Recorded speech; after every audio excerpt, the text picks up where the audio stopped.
자, 오늘 말씀 보도록 하겠습니다. 요한복음 20장 12절부터 우리 보도록 하겠습니다. 14절까지 먼저 교독하고 시작하겠습니다. 흰옷 입은 두 천사가 예수의 시체 뉘었던 곳에 하나는 머리편에 하나는 발편에 앉았더라. 13절 같이 읽겠습니다. 시작.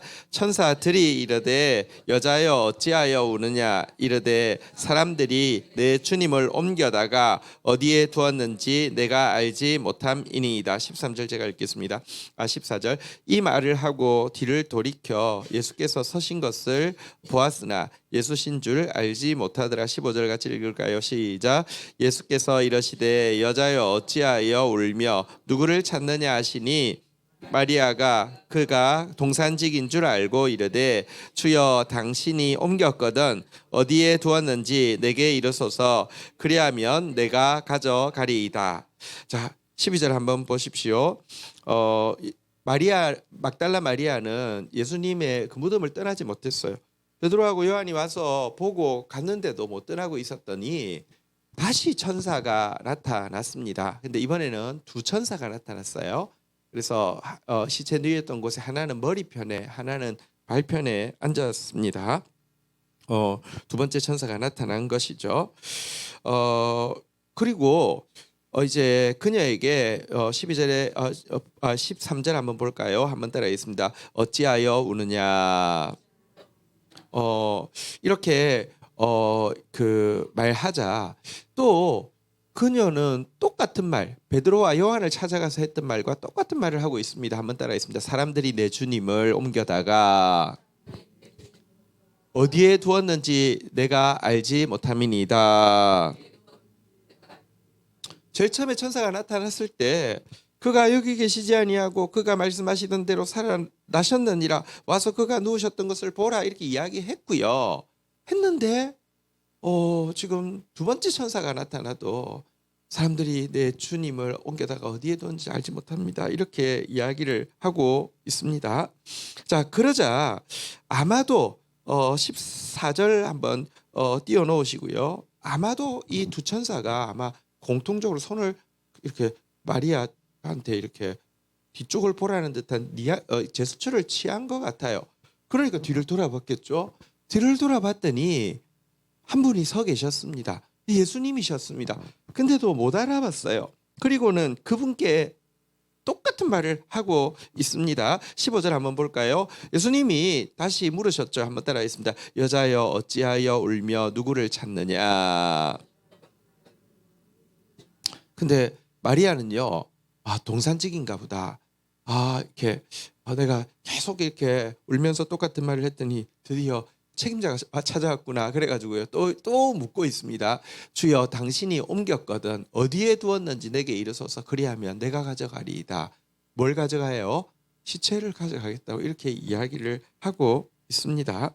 자, 여기서 우선 어제 말씀대로 그녀의 믿음보다 그녀의 사랑이 훨씬 컸다는 것도 알 수 있고요. 또 한 가지는 그녀에게 부활에 대한 믿음이 전혀 없었다는 것을 알 수 있습니다. 근데 이 사실은요, 우리한테 되게 도움이 됩니다. 한번 생각해 보십시오.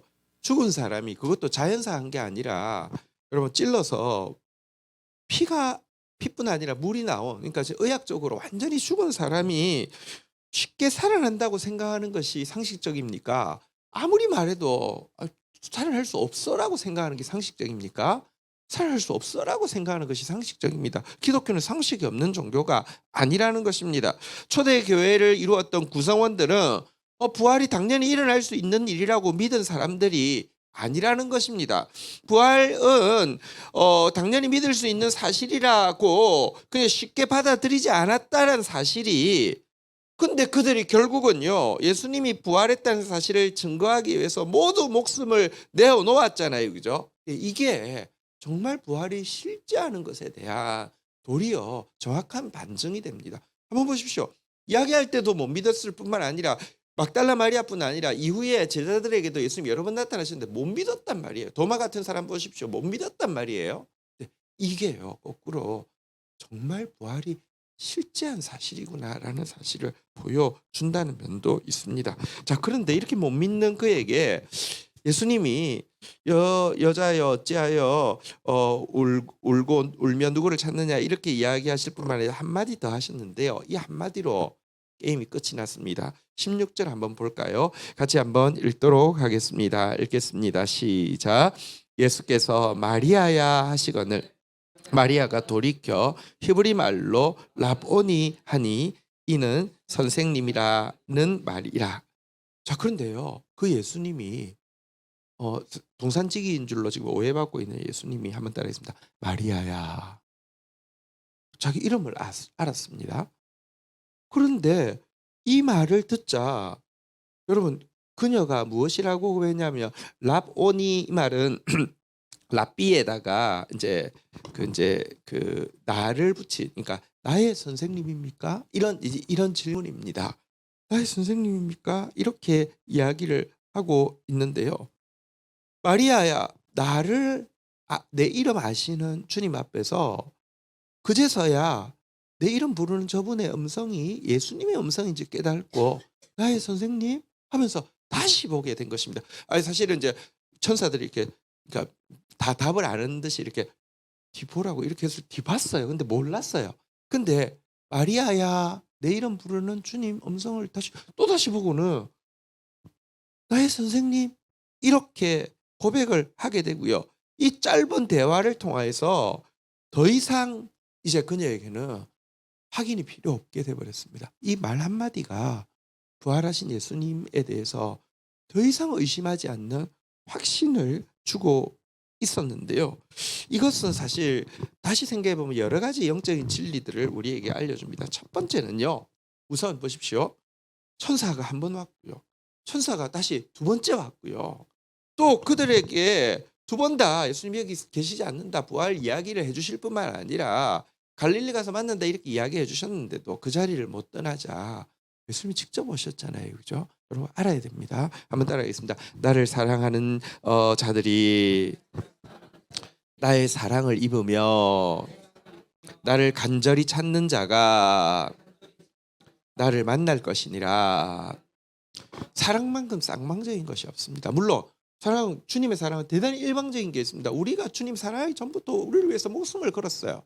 근데요, 그 주님이 누구에게 더 나타나느냐, 누구에게 더 보여주시느냐, 나를 더 많이 사랑하는 자, 나를 더 간절히 찾는 자에게 꼭 찾아오신다는 것입니다.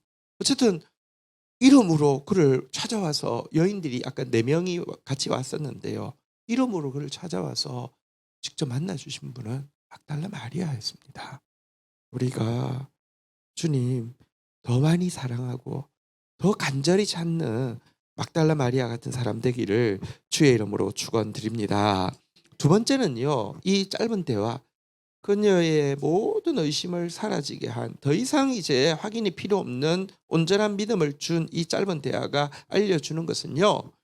진실로 예수님을 사랑하는 자는요. 목자의 음성을 알아듣게 돼 있다는 것입니다.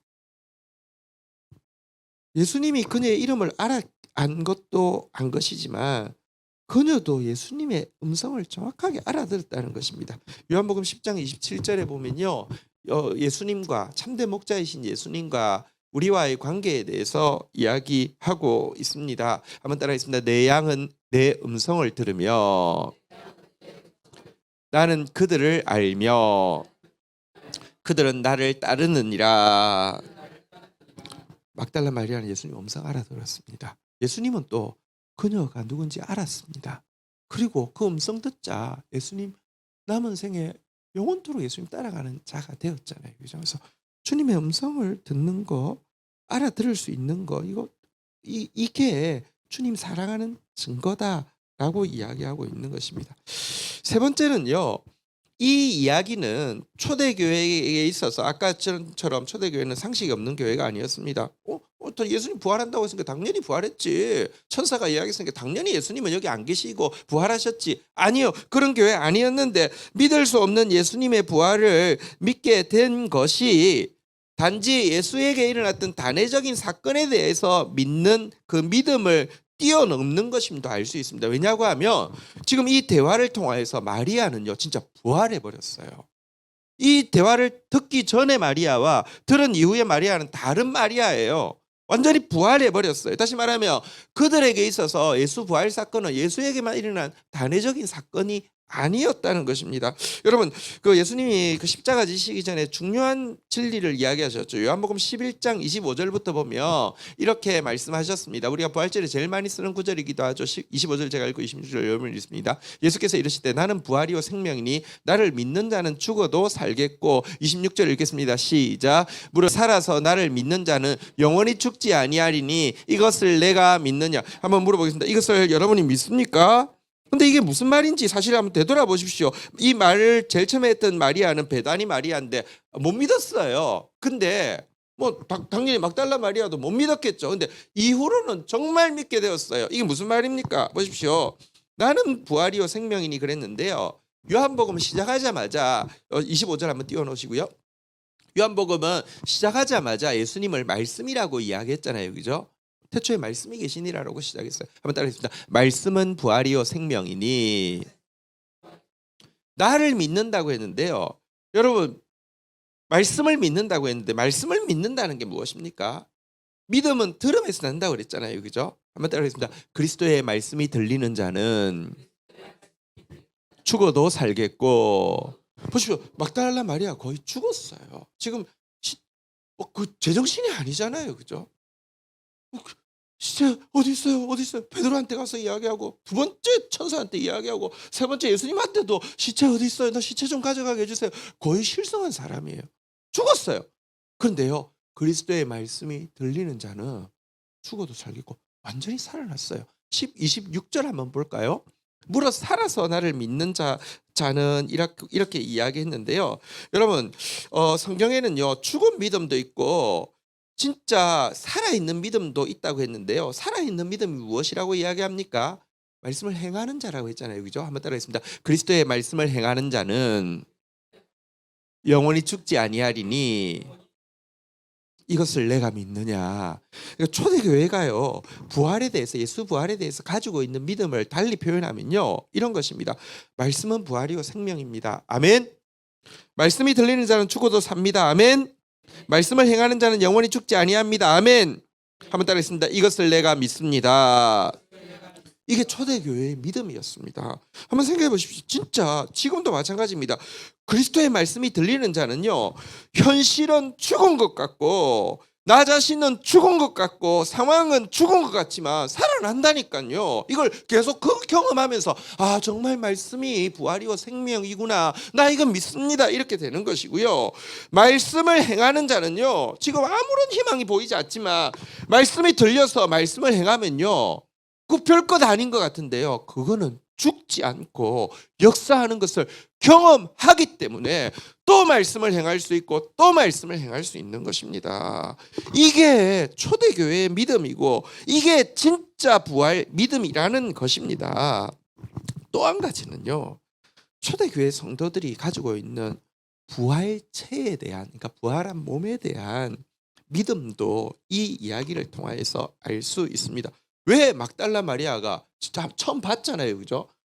천사들이 뭔가 답을 가르쳐 주듯이 이렇게 이야기하니까 딱 봤는데 제일 처음에는요 못 알아봤잖아요. 그죠?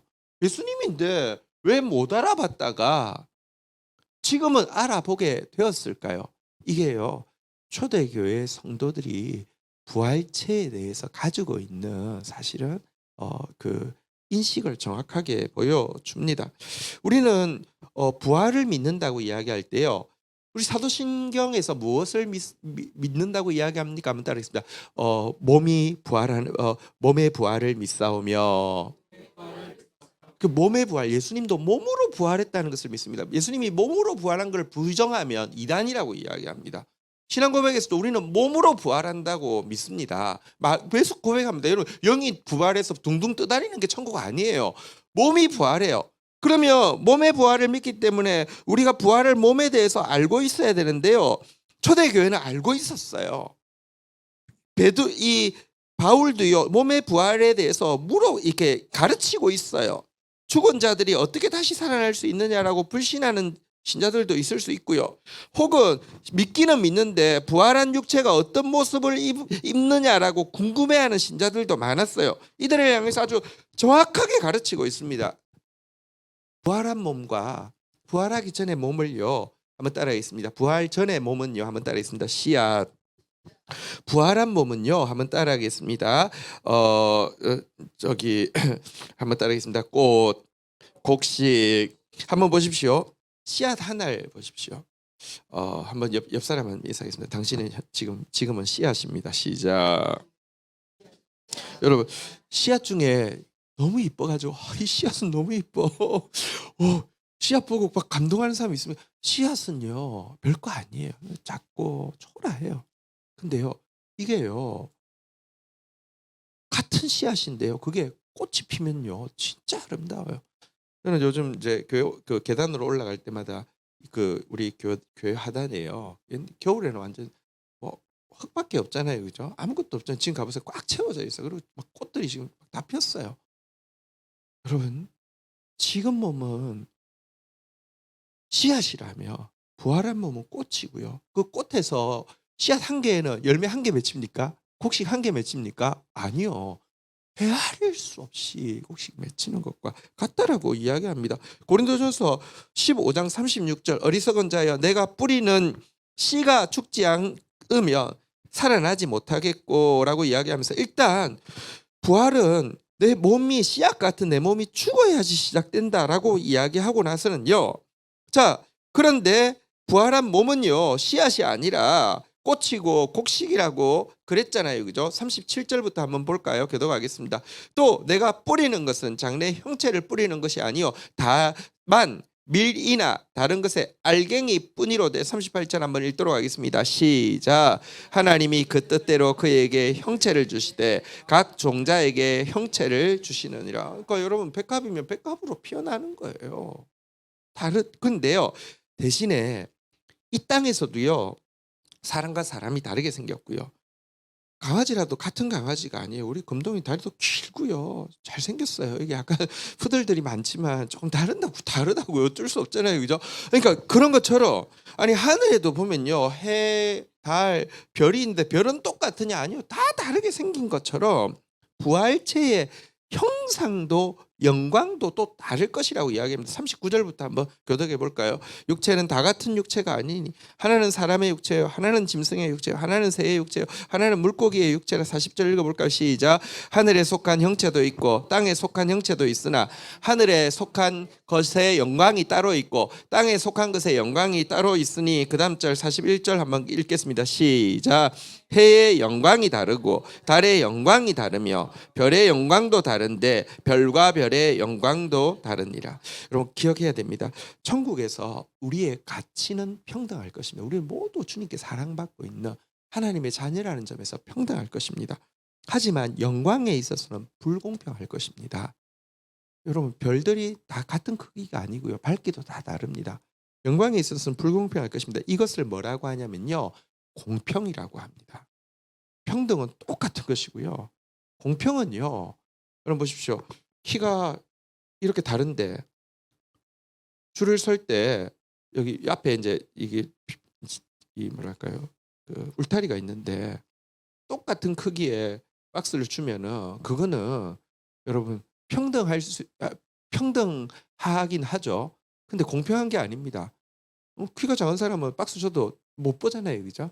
천국은 그런 것이 아닙니다. 공평한 곳입니다. 평등한 곳이 아닙니다. 영광이 다르단 말이에요. 그것도 영광이 다른 것이 여러분 너무 중요합니다. 일단은 가치에서 평등하기 때문에 누구도 열등감을 느끼지는 않습니다. 하지만 각자의 소유, 각자의 직분, 각자의 영광이 다른 이 공평함은 다시 말하면 이 공평함은요 사실은 이게 너무 좋은 것입니다. 이런 불평등은 좋은 것입니다. 왜냐고 하면 생각해 보십시오. 우리한테 역할 모델들도 없고 우리한테 우러러 볼 수 있는 사람도 없고 우리한테 존경할 사람도 없고 우리한테 배울 수 있는 멘토도 없다며 그게 평등해서 참 좋아. 니나 내나 똑같아. 행복 유토피아일까? 전혀 그렇지 않습니다. 천국은요. 천국도 여전히 배울 사람이 있고요. 존경할 사람이 있고요. 우러러 볼 사람이 있고요. 역할 모델이 있는 곳이 될 것입니다. 그래서 영광이 다 다를 것입니다. 근데 무엇으로 이 영광이 결정되어지는지도 이야기하고 있습니다. 여러분 보십시오. 성경에는요. 이 부활체를 믿기 때문에 부활체의 영광에 대한 이야기가 다르다는 것입니다. 한번 보시도록 하겠습니다. 42절부터 한번 볼까요? 죽은 자의 부활도 그와 같으니 썩을 것으로 심고 썩지 아니할 것으로 다시 살며 43절 읽겠습니다. 시작. 욕된 것으로 심고 영광스러운 것으로 다시 살며 약한 것으로 심고 강한 것으로 다시 44절 읽겠습니다. 시작. 육체의 몸으로 심고 신령한 몸으로 다시 살아나니 육체의 몸이 있은즉 영의 몸도 있으리라. 이 무슨 말입니까? 현재의 이 몸, 다시 말하면 육체의 몸이고 썩을 몸이고 욕된 몸이고 약한 몸인데 이것으로 어떻게 심었는지를 기반으로 썩지 아니할 몸, 영광스러운 몸, 강한 몸, 신령한 몸의 영광이 달라질 것이다라는 것입니다. 그래서 이 부활체에 대해서 이야기하고 있는 15장의 마지막 절은 58절인데요. 같이 한번 읽도록 하겠습니다. 시작. 그러므로 내 사랑하는 형제들아 견실하며 흔들리지 말며 항상 주의 일에 더욱 힘쓰는 자들이 되라. 이는 너희 수고가 주 안에서 헛되지 않은 줄 알미라. 여러분, 이래도 저래도 뭐 진짜 뜨겁게 주님 사랑해도 그냥 대충 신앙생활도 진짜 믿음이라고 하며 천국 갈 겁니다. 주님께 사랑받을 겁니다. 주님 자녀입니다. 근데 다르다니까요. 지금 더욱 주의 일에 힘쓰는 자들 그 수고 그냥 천국 갈 만큼만 할 걸 내가 미쳤다고 이렇게 그렇지 않습니다. 이것 가지고 서로 경쟁하라는 뜻 아닙니다. 그러나 여러분 보십시오. 막달라 마리아는 떠날 수 없었고요. 떠날 수 없는 그녀에게는요. 주님이 더 사랑을 표현하셨습니다. 그게 하나님의 법칙입니다. 그래서 여러분 이 영광체 보십시오. 근데 다시 이야기하겠습니다.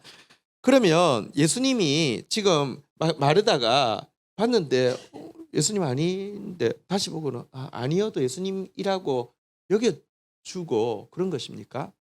이 사건을 이단이 뭐라고 설명하냐면 봐라 예수님 봤는데 못 알아봤지 않느냐. 근데 두 번째는 이렇게 이야기한 게 그가 영으로 부활했기 때문에 그런 거다라고 이야기하면서 이만희가 왜 예수인 줄 아느냐. 영으로 부활했기 때문에 저렇게 생겼지만 예수다 이렇게 이야기해요.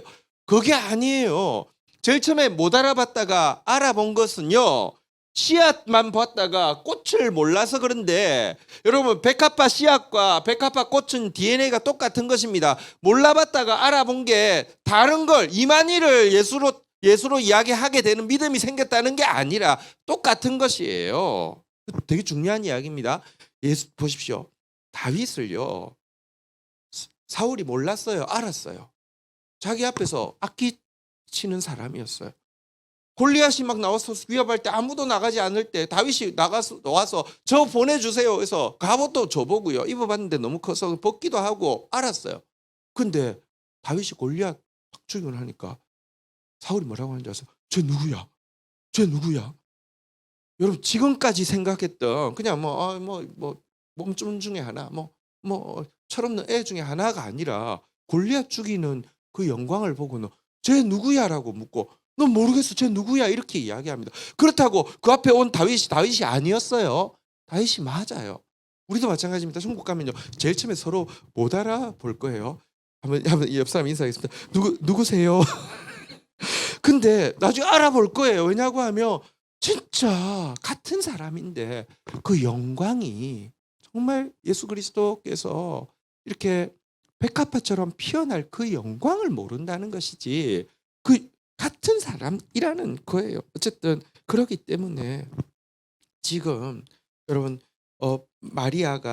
막달라 마리아가 예수님의 영광체를 보았고 그렇기 때문에 그 영광의 날을 위해서 더욱 주님 일에, 주님 믿는 일에, 주님 사랑하는 일에, 주님이 사랑하시는 영혼들을 사랑하는 데 더 힘쓰는 사람 되었잖아요. 그죠? 이런 믿음 우리도 가지게 되기를 주의 이름으로 축원드립니다. 17절 한번 보도록 하겠습니다.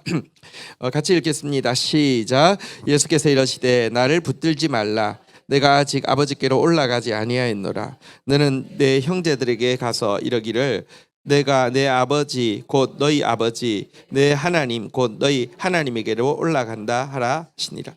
자, 여기 이제 부활하신 예수님을 알아보고는 막달라 마리아의 첫 반응은 무엇이냐고 하면요. 그녀가 마치 예수님 시몬지의 집에 갔을 때도 발에다가 눈물로 씻기고 머리털로 감기고 그다음에 향유를 발에 부었던 것처럼 병행 본문에 보면 발을 붙잡고 경배하려고 했습니다. 이때 예수님께서요 조금 특이한 말씀을 하셨습니다. 한번 따라하겠습니다. 나를 붙들지 말라. 자, 이렇게 이야기했습니다. 내가 아직 아버지께로 올라가지 아니하노라 하면서 나를 붙들지 말라고 했습니다. 옛날에는 발 이렇게 할 때도 사람들이 오해받는데도 했는데 지금은 단 둘이 있는 자리인데 왜 나를 붙들지 말라라고 이야기했을까요? 사실 여러분 이제 부활하신 예수님과 그녀가 나누는 교제는요. 과거 그가 이제 육체 이렇게 성육신하셔서 육체로 가지고 있을 때 나누던 교제와는 전혀 다른 차원의 교제가 된다는 것을 지금 중요하게 이야기하고 있는 것입니다. 그러니까 여러분 이제 예수님과의 관계가 이제 성령을 통하여서 가지는 관계로 전환이 될 것이고요. 심지어 같은 부활 신앙을 가진 성도들과의 관계에도 이 진리는 적용되어질 것이라고 이야기하면서요. 바울이 이것에 대해서 이 이야기 그러니까 지금 이제 왜 예수님 붙잡지 말라고 한지에 대한 이야기를 우리에게도 부활을 믿는 우리에게도 적용한 내용이 고린도후서 15장 16절 17절에 나오는 내용인데요. 보면요. 한번 같이 읽어볼까요? 시작. 이러므로 우리가 이제부터는 어떤 사람도 육신을 따라 알지 아니하노라. 비록 우리가 그리스도도 육신을 따라 알았으나 이제부터는 그같이 알지 아니하노라라고 하고 나서는 유명한 구절이 나오죠. 읽겠습니다. 시작. 그런즉 누구든지 그리스도 안에 있으면 새로운 피조물이라. 이전 것은 지나갔으니 보라 새 것이 되었도다. 우리 한번 옆 사람에게 따라하겠습니다. 당신은 다른 사람입니다. 시작. 무슨 말이냐고 하면요. 바울은 한때 예수님도 자기 인간적인 기준으로 평가했잖아요. 그리고 평가하고 나서는 예수를 박해까지 했잖아요. 그죠? 근데 예수를 이제 알아보게 되었습니다. 그리고 부활하신 예수님을 만났습니다. 그는 육체로는 예수님을 만난 적이 없잖아요. 그죠? 부활하신 예수님을 만났습니다. 그리고 나서는 그 부활을 믿는 형제 자매들에 대해서도 전혀 다른 기준을 가지게 되었습니다. 저들도 예수님처럼 새로운 피조물이 되었다라는 사실을 믿고 알고 상대방을 보게 되었다는 것입니다. 여러분 옆에 있는 사람들은 보통 사람들이 아닙니다. 그리스도를 알므로 말미암아 삶의 목표가 바뀐 것이고요. 하는 일이 바뀐 것이고요. 능력의 근원이 바뀐 것이고요. 가는 목적지도 바뀐 것이고요. 아버지도 바뀐 존재이고요. 안에 성령님이 계신 존재입니다. 그래서요. 함부로 다른 사람을요. 육체를 가지고 학벌을 가지고 외모를 가지고 그러니까 이렇게 인간적으로 딱 보면 우리 견적 나오잖아요. 너 저기 요즘 뭐라고 해요? 아예 너 인프 사지 저 모르겠어요. 인프지 이렇게 그 이야기하는 그걸로 평가할 수 없는 존재라는 거예요.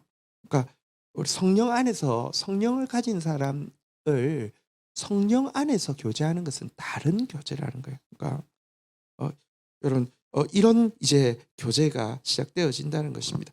신자는요. 성령을 받은 신자는요. 더 이상 육체로 다른 사람을 판단하지도 자기 육체를 가지고 자기를 자랑하는 사람도 아니라는 것이 지금 예수님께서 지금 마리아에게 새로운 교제에 대해서 이야기하신 것이고요. 마지막으로 17절 읽고 마치도록 하겠습니다. 같이 읽겠습니다. 시작. 예수께서 이러시되 아니 17절 했죠. 그죠? 자, 아니요. 17절 했습니다. 17절이 마지막 절인데요. 밑부분입니다. 한번 따라하겠습니다. 너는 내 형제들에게 가서 이르되 내가 내 아버지 곧 너희 아버지 내 하나님 곧 너희 하나님에게로 올라간다. 이 이야기 너무도 놀랍지 않습니까? 베드로한테 다시 가라고 했습니다. 제자들한테 다시 가라고 했습니다. 한번 따라하겠습니다. 내 아버지 곧 너희 아버지 내 하나님 곧 너희 하나님 한테 올라간다라고 이야기하라고 했습니다. 여러분 이제는요. 예수님이 내 아버지가 너희 아버지야. 내 하나님 너희 하나님이야라고 이야기하면서요. 여러분 성경에 보니까요. 그러므로 거룩하게 하시는 이인 예수와 거룩함을 입은 자인 우리가 다 한 거는 아버지께로 하나님께로 나서 예수님께서 우리를 한번 따라했습니다. 이 히브리서 2장 11절에 보면요, 한번 따라했습니다. 형제라 부르시기를 부끄러워하지 아니하시고, 너는 이제 내 하나님 너희 하나님이고 내 아버지가 너희 아버지야라고 우리를 형제라고 불러주셨습니다. 이제 예수님이 우리의 친형이 되어주시고 친오빠가 되어주시는 새로운 관계가 되었다라고 이야기하고 있습니다. 예수님 우리 오빠시고요, 예수님 우리 형님이십니다. 같은 하나님을 하나님이라고 고백하고요. 이렇게 예수님께서 하나님과의 또 새로워진 관계를 이야기하고 있습니다. 그러니 어찌 우리가 이전과 같은 형식으로 사람을 보고 판단하고 교제하겠습니까? 새로운 피조물 드립니다. 할렐루야. 자리에서 일어서시겠습니다. 우리 같이 찬양하고 주님 앞에 나가도록 하겠습니다.